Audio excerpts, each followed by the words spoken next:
preparing for bread of God. In the name of the Father, and to the Son, and to the Holy Spirit. Amen. Lord, humingi ako ng patawad dahil alam ko na ako'y maraming pagkakamali, lalong-lalo pa na maraming mga balakid sa araw-araw kong ginagawa kung bakit na hindi kita nakakausap.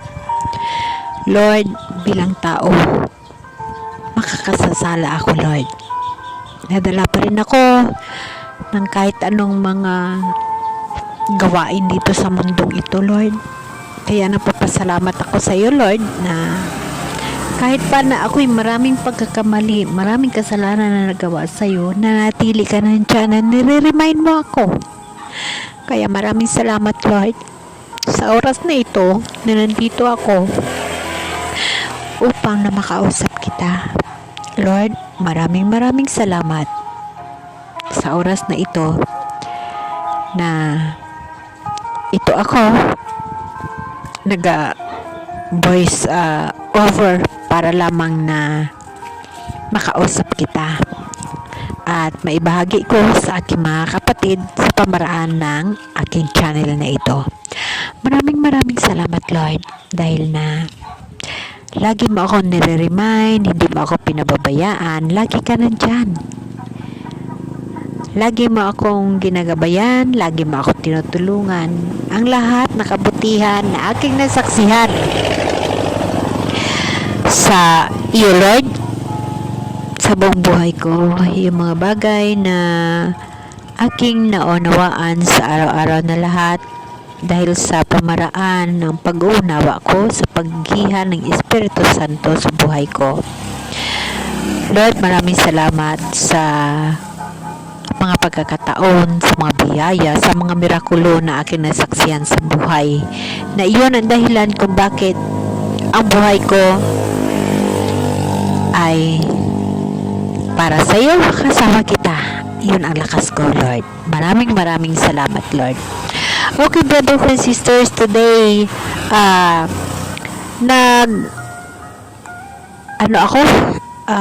nagkaroon ako ng mga tinatawag na mga balakid, yung mga pang-araw-araw na gawain natin sa mundong ito. Tao lamang tayo.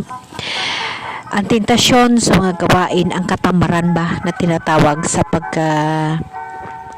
alay ng oras sa mahal na Diyos ay isa sa mga bagay na aking pagkakamali. Yes, mga kapatid, alam niyo ba na pag hindi ko makakausap ang mahal na Diyos sa isang araw, nagkakasakit ako. Sumasama yung pakiramdam ko, ang maraming mga nangyayari sa sarili ko. Kaya sabi ko, yan lahat mga reminders ng mahal na Diyos.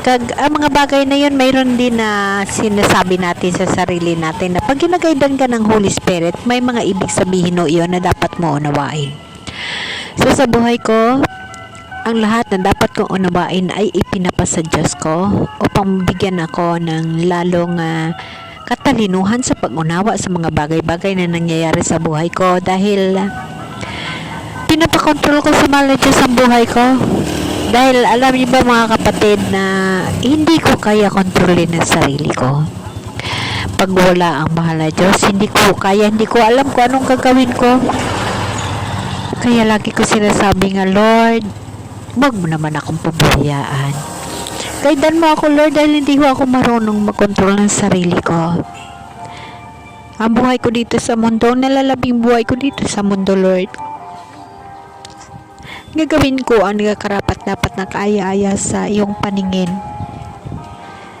Kaya, brothers and sisters, sa pamaraan ng pagsishare, na pagbabahagi ng kabutihan ng mahal na Diyos, yun lang ang ginagawa ko sa nalalabing buhay ko dito sa mundo.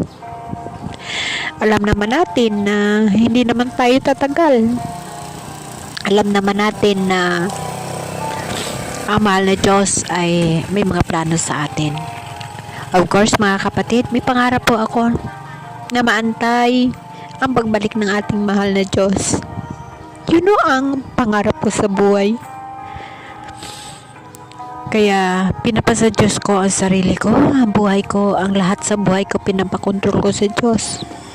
Dahil naniniwala ako sa Kanya at talagang naniniwala ako mga kapatid. Napakarami kong biyaya. Biyaya mula sa mahal na Diyos. Ang aking mga nasaksihan mula sa Kanya. Ang katotohanan na aking nasaksihan ng mga mirakulo. Napakarami. Kaya alam ko na ang lahat ng bagay sa mundo, ang tao na nanampalataya sa mahal na Diyos, mayroon siya mga purpose. At tayo na nanampalataya sa mahal na Diyos, alam ko na pag humihingi tayo ay binibigyan ng mahal na Diyos. Yes mga kapatid, kaya nga sa totoo lang mga kapatid, sa kahirapan dito sa buhay sa mundo, napakahirap po.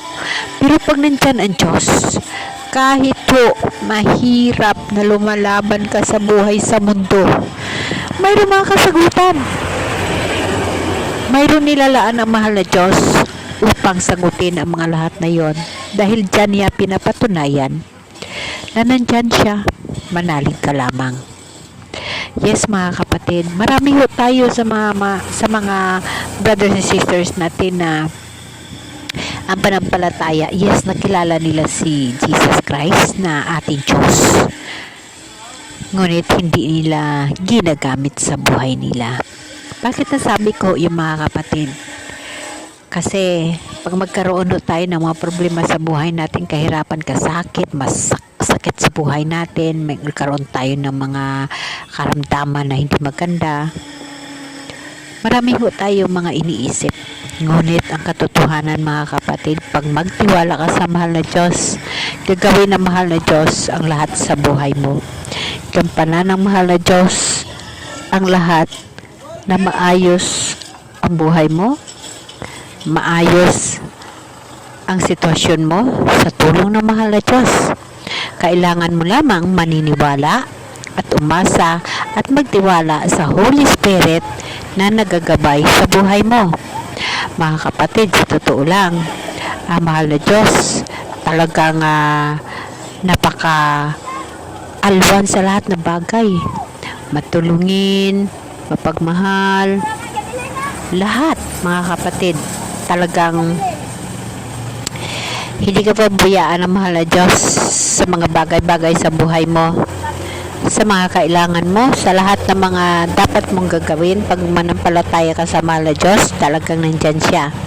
Talagang gagabayan ka ng mahal na Diyos, tutulungan ka. Ang mga imposible, naging posible pag maniwala ka sa mahal na Diyos. Ang mga pangangailangan mo, ang kailangan mo sa buhay, ang mga sakit, mahal na Diyos. Siya ang doktor ko. Siya ang provider ko sa pagkain ko, sa lahat na nangyayari sa buhay ko. Mahal na Diyos ang provider ko. Alam niyo ba kapatid na ang mahal na Diyos nandyan lang nag-aantay kung paano natin siya tawagin, ang relasyon natin sa Kanya, kung paano tayo manampalataya. Yes mga kapatid, ako ay kulang ako sa mga pinansyal, sa gamutan ko. Pero pinatunayan ng mahal na Diyos sa buhay ko, sa sarili ko, sa araw-araw na gabay ko na nandyan siya. Humihingi lang ho ako sa Kanya. Sinusurinder ko ang lahat sa buhay ko sa Kanya. At hindi niya ako pinababayaan. Ginagayda niya ako sa araw-araw na lahat. Sa lahat ng mga ginagawa ko, ginagayda niya ako. Kaya lagi kong sinasabi sa mahal na Diyos na huwag niya akong pababayaan. Gabayan niya ako. At tulungan niya ako sa pangangailangan ko. Kaya nga mga kapatid, sa totoo lang, pagkasama mo ang mahal na Diyos sa buhay mo, lahat napaprovide niya Kaya nga dyan mo makikita kung ano kabuti ang mahal na Diyos. Manalig ka lamang sa Kanya. Wala ho, mangyayari ho sa'yo. Talagang mapapanatag ka hanggang sa matanggap mo ang katotohanan mula sa Diyos, hanggang matanggap mo siya sa buhay mo, hanggang sa makapaghanda ka sa pagsalubong sa Kanyang pagbabalik. Yes mga kapatid, darating ang araw na ang mahal na Diyos ay babalik. So kailangan natin paghahandaan ho yun. Dito sa mundong ibabaw, nakikita natin ang kahirapan, ang gulo, ang init, ang hirap ng buhay. Ngunit mayroong pinangako ang mahal na Diyos sa buhay na walang hanggan, bagong langit, bagong lupa, na walang kahirapan at walang gutom. Ngunit Diyan rin natin makikita mga kapatid na ang bagong langit at ang bagong lupa ang makapasok lamang ang mga tao. So mga kapatid, ang bagong langit at ang bagong lupa na ipinangako ng mahal na Diyos sa atin, makikita natin iyon sa Pahayagan chapter 21 verse 1.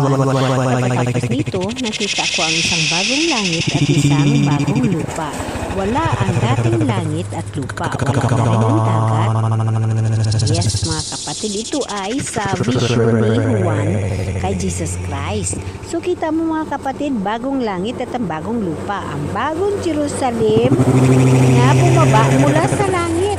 At ito pa mga kapatid, dito makikita natin na ang mga bagay na ito ay ang pinili lamang ang makapasok. Dahil dito sa chapter 21 verse 22, napansin ko ang walang templo sa lungsod sapagkat ang Panginoong Diyos na makapangyarihan sa lahat at ang Kordero ang pinakatemplo roon. So ibig sabihin mga kapatid, nakasama ng mga tao sa bagong lupa, bagong langit. Ito ay spiritual na life. Hindi na kailangan ng araw o ang buwan upang liwanagan ang lungsod pagkat ang kanindigan ng Diyos ang nagbibigay liwanag doon at ang Kordero ang siyang ilawan. At sa liwanag nito'y lalakad ang lahat ng tao at dadalhin doon ng mga hari sa lupa ang kanilang panananan. So mga kapatid, ibig sabihin, ang bagong Jerusalem, ang bagong langit at bagong lupa ay dapat nang basahin dahil ito yung ating nakakamtan pagdating ng araw. Ayon dito sa verse 25, mananatiling bukas sa buong maghapon ang mga pinto ng lungsod sapagkat hindi na sasapit doon ang gabi. Yun ang bagong lupa at bagong langit. Amen?